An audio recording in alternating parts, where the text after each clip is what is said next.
Los campos de concentración.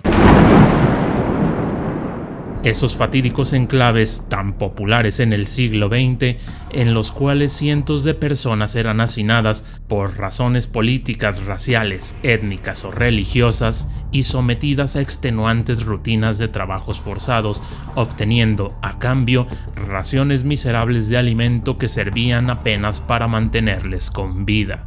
Ese brazo encargado de descargar el peso y la ira del partido sobre todos los indeseables. Prisiones de pesadilla que se nutrían del miedo, el sudor y la sangre de todos los reclusos, diseñadas, puestas en auge y llevadas a su grado máximo de perfección por los soviéticos. Quizás al escuchar el término lo que nos viene a la mente de inmediato sean los horrores de la Alemania nazi.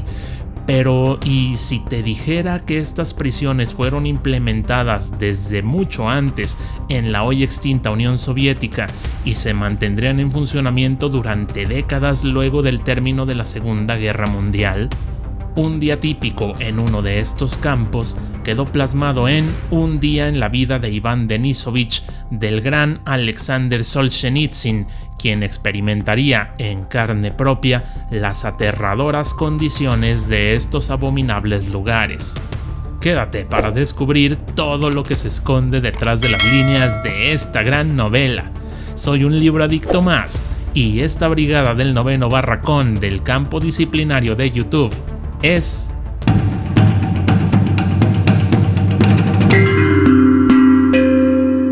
Book Universe.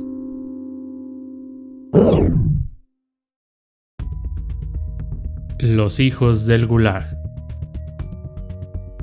Estamos en el año de 1962, en plena crisis de los misiles cubanos, y en la Unión Soviética se publicaba un manuscrito recibido un año antes por el poeta y director de la revista literaria Nový Mír, Alexander Tvardovsky. El documento, escrito hacía 2 años por un desconocido maestro de escuela de Riazán, contaba un día típico en la vida de un prisionero de uno de los tantos campos de trabajos forzados esparcidos a todo lo ancho de la Unión Soviética. Hasta ese momento se sabía de la existencia de tales lugares, pero jamás había salido a la luz un testimonio de primera mano de las condiciones que en ellos imperaban. El complicado sistema de los campos penitenciarios había visto la luz muchos años antes, casi desde el triunfo mismo de la Revolución de 1917. Las nuevas prisiones se erigieron sobre los restos de las antiguas cárceles zaristas, girando en torno a los castigos que Lenin, ya en diciembre de 1917, propuso imponerles a todos los enemigos del régimen: confiscación de todos los bienes, reclusión en prisión, envío al frente y a trabajos forzados de todos los que desobedezcan las leyes actuales. Así, desde mucho antes de la tardía fecha de 1930, que suele tomarse como la oficial de su inauguración, y hasta el 13 de enero de 1960, en que fueron finalmente clausurados, comenzaron a gestarse, a madurar y a entrar en su apogeo los campos disciplinarios para enemigos del régimen, todos ellos cimentados alrededor del mismo eje rector: los trabajos forzados. Solzhenitsyn, un antiguo soldado del Ejército Rojo, fue detenido y enviado a prisión en 1945, poco antes de la ofensiva final que llevaría a los rusos a la toma de Berlín. El motivo: el descubrimiento de unas cartas en las que criticaba la errática conducción de Stalin durante la guerra. Pasaría 8 años recluido en los horrores del Gulag, siendo liberado y condenado al confinamiento en 1953. Sobra decir que a partir de entonces y hasta su muerte en 2008 lo acompañarían irreversibles consecuencias físicas producto de los años que pasó en los campos. Tras ser puesto en libertad, dedicaría todos sus esfuerzos a dejar constancia de los abusos cometidos por el régimen soviético, siendo su obra cumbre el monumental Archipiélago Gulag, que fue escrito en las mayores condiciones de clandestinidad inimaginables y que finalmente sería dado a conocer al mundo gracias a... Bueno, pero Archipiélago Gulag es una obra aparte que merece su propio video o su propia trilogía de videos, uno por cada tomo. Déjame saber en los comentarios si te gustaría que hiciéramos un video de esta gran obra. Twardowski, director de Novi Mir, remitiría el manuscrito de Un día en la vida de Iván Denisovich a Nikita Khrushchev, quien, queriendo distanciarse de la política stalinista del terror, autorizó su publicación. Sin embargo, no tardaría en arrepentirse, pues la obra alcanzó un éxito inmediato. La gente hacía grandes filas para conseguirla y se desató un debate de una intensidad mucho mayor de la que el régimen estaba dispuesto a soportar. La novela fue prohibida a los pocos años, pero seguiría circulando en el llamado Samizdat, que eran copias clandestinas de literatura prohibida. ¿Y por qué tanto revuelo? Pues, ¿qué es lo que dice? ¿Qué cosas son las que pueden encontrarse dentro de sus páginas? Bueno, pues Un día en la vida de Iván Denisovich nos devela un día típico, o más bien dicho, un buen día en la vida de un sec. En el argot de los campos penitenciarios, la palabra sec hace referencia a los reclusos. Veremos pues a Iván Denisovich Shukhov, un sec condenado a 10 años de trabajos forzados por el gravísimo delito de haber caído prisionero de los alemanes. Así es, te mandaban al presidio por cosas como esta. ¿Que te ha capturado el enemigo y lograste escapar? Pues al Gulag por no haberte resistido a la captura. Shukhov lleva preso ya 8 años y se ha habituado tanto a la vida dentro del Gulag que cuando tiene oportunidad de escribirle alguna carta a su esposa ya no sabe de qué hablarle.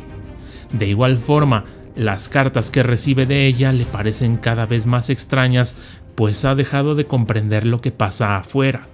El mundo penitenciario y el mundo libre entre comillas, son cosas bien distintas y es imposible que quien no se encuentra recluido comprenda las mortificaciones a las que un hijo del Gulag debe enfrentarse día tras día, a saber, el frío constante e incesante, el hambre que nunca puede ser saciada, el sueño acumulado a causa del agotamiento, las vejaciones de la escolta, el puesto de guardia y los demás secs, los conteos y reconteos antes de salir al trabajo fuera del campo, al volver y antes de dormir, la importancia de guardar un pedazo de pan para limpiar con él el fondo de la escudilla de gachas, o el que te endilgaran otros 10 años por cualquier nimiedad. Conforme avanza el día de Shukhov, nos vamos adentrando en la vida del campo, en sus diversas secciones y costumbres, así como en los distintos personajes que en él habitan. Por personajes me refiero no a personas en concreto con nombre y apellido, sino más bien a aquellos que ocupan un papel, para bien o para mal, en el engranaje del presidio. Está por ejemplo el jefe de brigada, de quien se nos dice que era una figura importantísima, pues de él dependían tanto las raciones diarias como el bienestar general de la brigada a la que pertenecieras. Un jefe de brigada hábil impedía que sus hombres terminaran haciendo los trabajos más pesados en las condiciones más deplorables y peligrosas. Están también los enchufados, todos aquellos presos que, mediante sobornos u otras tretas, evitaban los trabajos más duros y se empleaban en labores más ligeras. El compadre o delegado operativo, que era el representante de la policía política dentro del campo, encargado de la disciplina y que hacía las veces de juez de instrucción. Los chivatos o soplones, los cofrades o delincuentes comunes, que se distinguían de los presos políticos y, a diferencia de estos, no eran considerados enemigos del Estado. Sobra decir que estos últimos personajes hacían de las suyas, robaban, intimidaban y llevaban a cabo toda clase de fechorías impunemente, y las más de las veces incluso con el beneplácito de los guardias. Hasta que, tras varias décadas, los presos políticos se armarían por fin de valor y comenzarían a pasarlos a cuchillo. Los campos estaban diseñados para que los mismos presos se controlaran entre sí, pues si alguno se negaba a trabajar, toda la brigada se quedaba sin ración, asegurándose así de que los ex se presionaran unos a otros para doblar el espinazo diariamente y cumplir con las cuotas de trabajo establecidas. Vemos a Shuhop sobrevivir cada minuto de su día, aprovechando cada instante para no doblegarse ante todo el peso de la gran maquinaria soviética que mata lentamente a los hijos del Gulag mediante raciones miserables y trabajo agotador.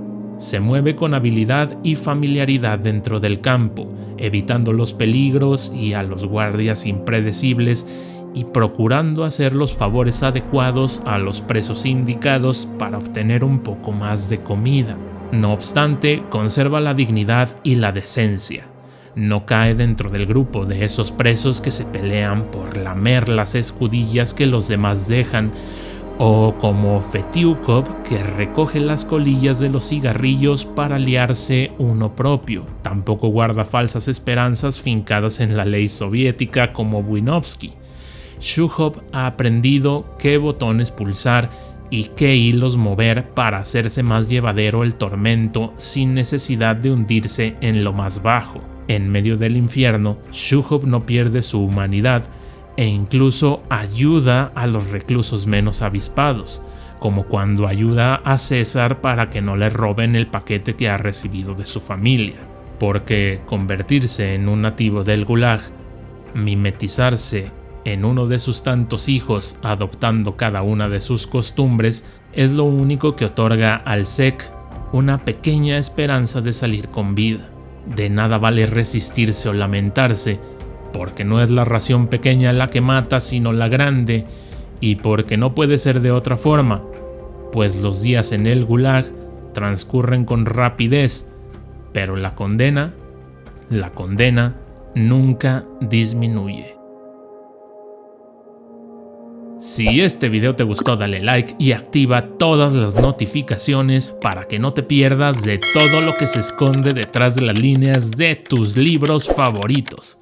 Tu suscripción es el oxígeno de este canal, por lo que, si aún no lo has hecho, suscríbete ahora. Subscribe now. También me puedes seguir en Instagram y Facebook.